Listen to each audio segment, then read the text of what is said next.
Hey guys, I thought I would do a quick video on parting tools and um, what I think as far as the tool type and geometries are concerned, what I think you'll have the most successful parting operations with.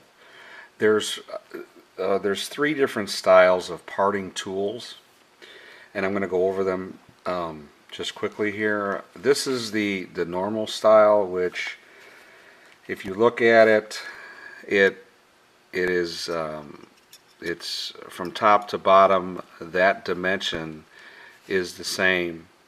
Um, it's not thinned. There's no T here, meaning that it's wider on the top than it is on the bottom, or it's not thinner from the tip to the back in like a trapezoidal type of grind. This is a regular type parting tool that I do not recommend to use with anything.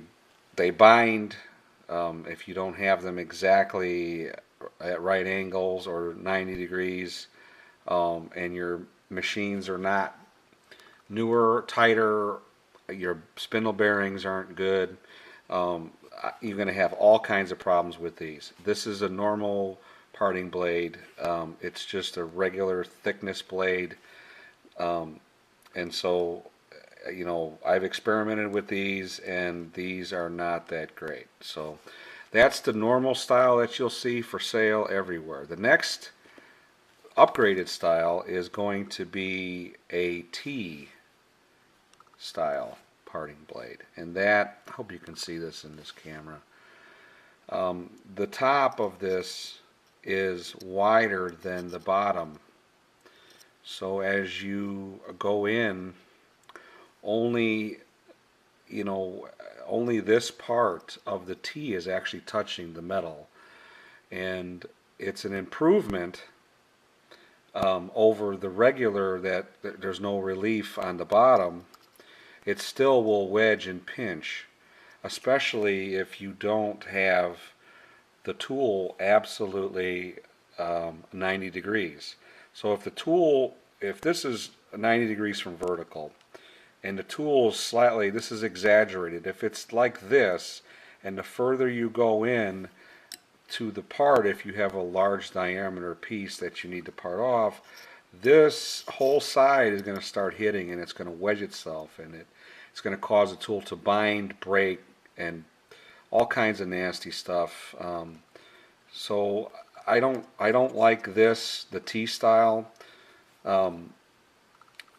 They work. They're definitely an improvement. They're not as good as this next one I'm going to show you. Okay, so that's that one. And this is, to me, this tool, this parting tool, this blade is very special ground. It was done, the Germans know what they're doing. This was done in probably somewhere in the 60s or 70s, made by Newman's. It was made in West Germany. But I want to show you something that's very important. Let me get this back into the camera view. The top of the tool, the cutting edge, is significantly wider than the bottom. And also, and it's on a taper. It's a taper. There's no T. So when you plunge in to this, you don't have, the only material that's going to be touching is this top edge. The only thing that's going to be touching is this top cutting edge. There's no T, or this part is gone. So there's nothing to wedge except for this little top part of the cutting edge. Now, this particular tool is also ground, I don't know what you would call this. It's narrower. The parting tool, this particular parting tool, is quite long, as you can see. This tool is ground wider at the front than it is at the back, and that is, so it actually is narrowing as the tool as you are parting and going into a large piece, this is much narrower than this part. I hope this is showing up okay and it's making sense. And by doing so, you still want to be fairly, you still want to be at an exactly right angle, but if you're not exactly at a right angle, or your machine isn't exactly like it was new, so as you're, I'm trying to give an explanation, so as you parting into this, and if this is an exaggeration, if here's the piece that you're parting off, and you're at an angle like this is an exaggerated angle. The further you go in, it's going to try to wedge. But with this one, because it's ground thinner as the blade goes on all the way down. I mean, the beginning of the blade I think is I think it's 3/16, and then I think it ends up at 5/32 or something like that. So it's trapezoidal ground as longitudinally. So it's wider in the front, narrower in the back, and you have a taper. Oops, here we go. Let me see if I can get this in there. It's tapered from the top cutting edge down here. So that, to me, is taking care of all of the issues with parting as far as any kind of serious wedging effect. The only thing that you have to do is make it fairly at a right angle to the part, and make sure it's on center. And of course, with this tool, as you can see, well, with this tool holder, this is ground on an angle, so it takes care of any what they call back relief on the top here. So the chip will curl because this is an exaggeration how it's supposed to be, or how it is in the lathe because of this, but plenty of relief, so that the chips will curl very nicely and very easily. If this tool is on center, this thing will part anything, as long, it'll part a 4 or 5 inch piece without much problems.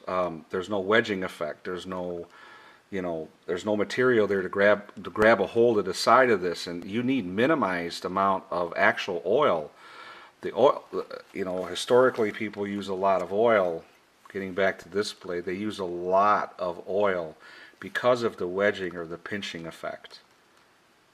And that minimizes it, or it gives it some kind of a bearing surface so it continues to slide instead of binding on there and locking up and causing the tool to break, your compound, your cross slide, stuff like that. I mean, parting is, if you understand these basic geometries and what you need and what is required, it's real easy. You won't have much problems, and you can get these blades. These, as you can see, this is made by Newman's Vulcan. This blade for this Aloris CXA blade is a D5. This is for a 3/4, and I believe this is, at the front of this is 7/8, and it goes down to 3/4 here. So I don't know why they did it that way, but all of the other geometries I like a lot with this blade. I've never had a problem. You cut off 8620, chromoly 4140, 4340, and all the harder stuff with ease. Make sure the blade's sharp, and this blade will be the last blade you'll ever buy. If you look at the carbide insert ones, if you look closely in what they did, they emulated this at the very tip only, because that's the only part that's touching. The rest of it underneath it is the actual blade that the insert goes in, but it's the same thing. It's much wider at the cutting edge here, and it goes in narrower, so it's effectively doing the same things as this is doing. But if you don't have $300-400 for a nice parting system, the high-speed steel will basically part any steel. I mean, it really will. The old stuff That from back in the 60s or 70s, the high-speed steel quality of it is quite good. Um, you know, as long as you can grind it sharp and set it at 90 degrees, or you know, at a nice correct right angle, this particular blade you will never have a problem with because of how it's ground and its geometries. Now here's one. I'm playing with my new tool post, and I acquired this cutoff tool. I had this blade, and this blade is probably quite old. It's probably from the 40s. But if you look again, take a look at what they did. I hope this is showing up. Now the top of this is wider than the bottom of this. It's much wider. It's cut at an angle, as an exaggeration if you can see this. It's cut at an angle. And they also made it thinner as it goes in. These guys knew what they were doing. They understand all of these issues that a lot of people have had. This particular tool holder, the Williams cutoff holder, I've seen a lot of people say that they're terrible, they're not rigid. I cut off stuff real easy with this, and I will eventually do a video and show this. And I guess one of the last things I wanted to show here is understanding tool pressure. The wider, like this tool is very wide. It has a very wide cut. This one's very narrow. I prefer the narrower one, but I can't find a narrow one that has all of these nice faceted cuts already done in it. This one was done. I just touched it up and just sharpened it to do some experiments with. But you'll clearly see that the narrower tool will take a lot less pressure. It'll cut a lot easier. You won't, if you set the tool up, you grind it like this one, you will never have a binding problem. You won't use as much oil. You won't need it. There's nothing there to wedge itself in, or there's nothing there that needs a bearing surface, an oil film surface, because it's only cutting at the very edge here. The rest of it's relieved. So, I wanted to do this for a long time, and I've been not feeling that great.